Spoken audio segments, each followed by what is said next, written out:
This morning, intelligence officials say they fear a new Senate report will put American lives at risk. It claims the CIA routinely used illegal tactics after the 9/11 attacks and lied about them. Democrats on the Senate Intelligence Committee are expected to release the report tomorrow. On Face the Nation Sunday, former CIA Director Michael Hayden said the report should be kept quiet. This will be used by our enemies to motivate people to attack Americans and American facilities overseas, and I am genuinely concerned by that, as was the Secretary of State and the Director of National Intelligence. CBS News national security analyst Juan Zarate is here in Washington. He was Deputy National Security Advisor under President George W. Bush. Good morning. Good morning, Charlie, Nora. What's in this report that so many people are worried about? And will it, in fact, we haven't seen the report, will it, in fact, lead to the lives of people overseas who may have been connected with the CIA? Well, Charlie, I think people are worried that this reopens a debate about the interrogation program itself and the enhanced interrogation techniques in place.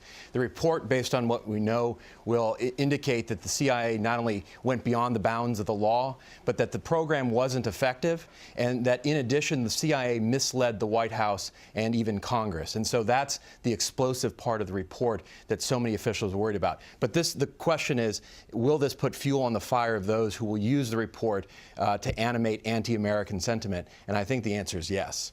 But not only did they mislead, but it's some reports that they lied, and they are vehemently, the people involved are denying it, CIA people. And the question is, are the Bush administration officials, and you were one of them, backing up these CIA people no longer there in some cases?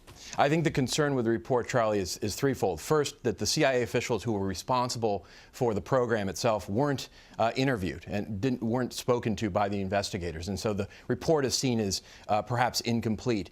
In addition, Congress itself is not being held to account for what it knew, what it was briefed on, what it was asking, actually, of the CIA to do.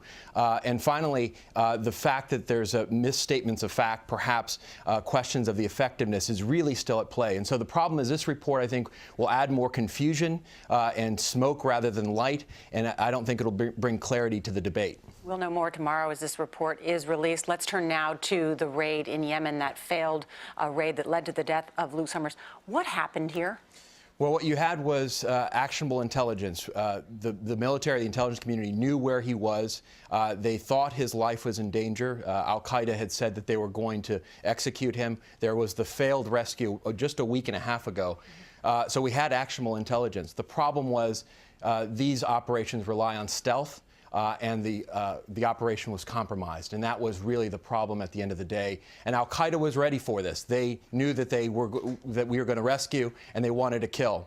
Do we know whether it was compromised by dog barking that led them to know something was happening? Maybe. That may be the case, but it's not clear what actually triggered it. But they were ready to go, and they certainly were ready to execute the hostages. Juan, thank you so much. Thank you, Charlie.